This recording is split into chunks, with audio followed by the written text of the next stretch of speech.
Well, this is my take on it. I am not saying that I have any information that anybody else doesn't have. I'm not saying that I know that we didn't land on the moon. I'm not saying that I know that everyone's a liar. I'm not saying that it was a total hoax.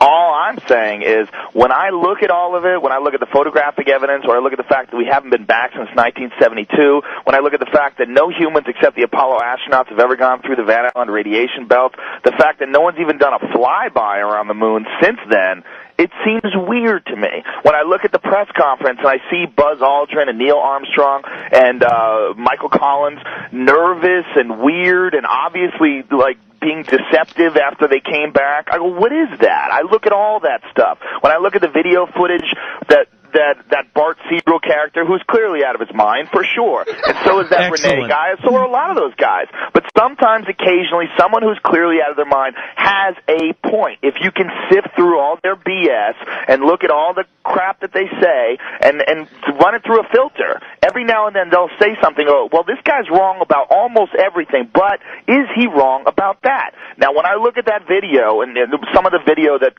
Siebel has, of them faking the distance between the Earth and the moon when they're shooting the moon, or the Earth rather, through a circular window in the lunar module, and they have the windows blacked out. They're pretending that it's deep space. They're saying that they're 130,000 miles out, and then you see them pull the window curtains down, or the shade, whatever they have covering up with the windows, and you see that they're actually in near-Earth orbit. That makes me curious. When I look at the photographs and I see intersecting shadows. Now, I'm no photographic expert. I don't know anything about the moon, really, except stuff that I've read on the Internet. I'm no scientist. But when I see intersecting shadows that seem to show some sort of a different light source, or more than one light source, it looks odd to me. When I see that those crosshairs aren't over all the images, it looks cut and cropped to me. When I look at some of the photographs of the moon, I have this gigantic coffee table book, and it's all, a NASA book, and it's beautiful pictures of the moon and all these different photographs. Well, when I look at some of them, they look obviously fake. They look cut and cropped. And I'm not saying I know they are. I'm not saying I have any special information. But I'm an open-minded person, and when I look at it, I say, look, I know I sound like a retard. I know I sound like a crackpot. I know saying that, the Earth is hollow, there's dinosaurs inside of it, I'm sure. It's very similar to saying I don't think people landed on the moon. But you know what? I don't think people landed on the moon. No human being ever, since the Apollo astronauts, has gone more than 400 miles up. That's about right, yeah. That's ridiculous. 260,000 miles there and back, and the best they can do since 1972 is 400 miles? Yeah. And now, while you're saying it's ridiculous because you can't believe it, I think it's ridiculous because I can believe it very well. But it's not like they're not spending money. And they keep talking about going back, but they talk about going back in 2020. Why go back in 2020 when you could just... That's the other problem. They don't have the telemetry data from the Apollo 11. Isn't that like the most important data? Isn't that like the most important thing? A huge technological achievement. They landed a man on the moon, brought him back, and they're missing the telemetry data? 14,000 something reels? They're missing... A lot of that stuff was not... Because you can't fake it. You can't fake the telemetry data. One of the things that's most irritating about this conspiracy theory for someone like me is that a lot of this stuff is really subtle and complicated. And 14,000 reels of telemetry data for the most technological achievement in human history that's not stored in the Smithsonian Institute. It's not stored in NASA Vault. It's not labeled. It's not under lock and key. It's not in a gold vault. There's nothing weird about that. I can't say anything about 14,000 reels. I don't know the number, and so yeah, it's like 13,000 or 14,000. I forget. Either way, it's more than 100, which is crazy. You've lost more. If you lost more than 100 of the telemetry data, that's insane. A lot of the stuff was owned by contractors. It was shelved. They weren't paid to store it, and it went NASA. Away. It's NASA. NASA lost it. This is the hard footage. NASA is not just NASA. NASA is civil servants. NASA is 10 different contractors. There was Northrop Grumman. There was North American. Nice. Yeah, Grumman lost all their stuff. So did Boeing. They lost all their information too on the moon buggy, on the lunar module. They lost all that stuff. This is how convenient. It's another argument brought up by conspiracy theorists. Not to me. Each one of these missions, each one of these lunar landers was different. It's not like they designed a car and then just cranked them out. They had an overall design, and then each one was different. Each one they had to note all of these changes and everything, and it was all done on paper. Joe Rogan, Phil Plait, CBS Radio. This is Ben Gillette. If I went for NASA, I'd fire you, bro. Speaking of flying through space, you don't think the moon landing is real? No, I don't. No. Do you? Yeah. Why do you think the moon landing is real? Why don't you tell me why? I saw it on television. Oh, you're a genius. Oh, beep that. Okay, we'll bleep it. No, it's okay. We got it. That's genius. You saw it on TV? That's awesome. I'm going to show you some CGI. I'm going to show you King Kong. I saw that on TV, too. There's an 80-foot gorilla. He's running around kidnapping white chicks. You should check it out. 1972 was the last time a human being has been through the Van Allen radiation belt. 1972.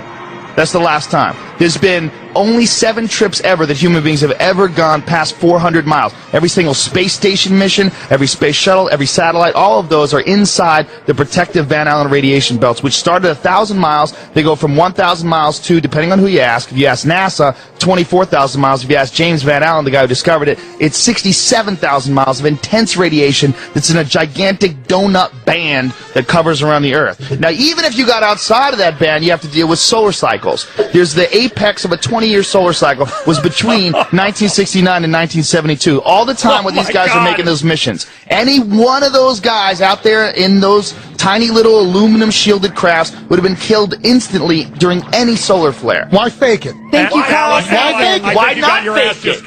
You should open with that. If you look at any of the footage online, it looks ridiculous. It looks stupid. If you look at the videos, it looks ridiculous and dumb. You know why? Because in 1969, nobody anticipated that we were going to have VCRs and the internet. We were going to be able to watch that. They figured out a way to fake it. That's why when Neil Armstrong got back, first of all, he went insane. They went into a deep depression. So did Buzz Aldrin. He became a huge alcoholic. He gave no interviews. Neil Armstrong still to this day will not give interviews. He gave one speech that he gave at the 25th anniversary of the moon landing. And this is what he said in front of America's best honor students. He said, "We have here amongst us America's best and brightest." And the quote was, "You will achieve many great things if you could peel away one of truth's hidden layers." That's a speech this guy gives standing in front of the top honor students of the country. Not, "I went to the moon." He doesn't say that. He gives this cryptic speech. Now, Bill Clinton, in page 100, I think it's 156 of his book, My Life, he gives this story about how when he was a kid, he was working with this carpenter. And this carpenter said, "You know, I don't believe man landed on the moon." It was 3 months after the moon landing. And he said, "I thought that guy was ridiculous."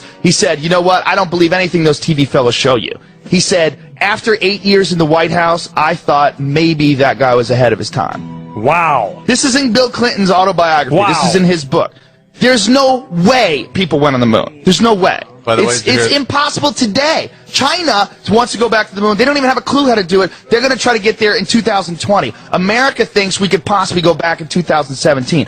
All of the hard data, the telemetry data, 14,000 reels is missing. No one can find it. What the telemetry data is, that's the binary data, the ones and the zeros that show the distance between the command module and the Earth during every step of the way on the way to the moon and back, which you can't fake. They don't have that. They can't find it. Which you would think would be in a locked golden vault in the Smithsonian. But no, they can't find it. Nuts. Which is, you know what, you have to be a little crazy to look that deep into this theory because it seems so solid. We went to the moon. It seems so solid until you look into it. But here's the only thing. We can't keep anything quiet in this country. It doesn't matter. No one's keeping it quiet. Everybody go look at it. The astronauts, I mean... Those guys are afraid of their lives. Gus Grisham, the pilot who was the guy who died on the launch pad along with 2 of his friends, he was a public critic of NASA. He put a lemon, he hung it on the simulator, put a lemon and put it on a hanger and hung it. He was dead in that same cockpit. He died like 2 weeks later. He burned to death inside of that. They were terrified. This is a matter of life and death. These guys were in the middle of a huge Cold War between Russia,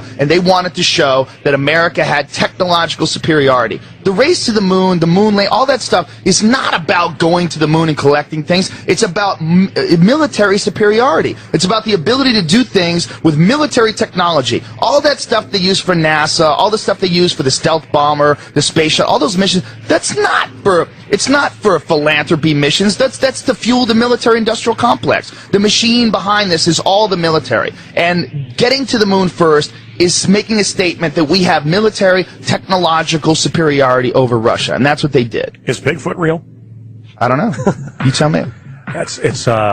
You got a pretty If you good, look into it, man, the more you look into it, look, there's every photograph of the moon looks goofy. There's intersecting shadows that show more than one light source, and you can try to explain any one of these things away, which many people do. But the problem is when you look at them all together. Joe, we're not on for 10 hours.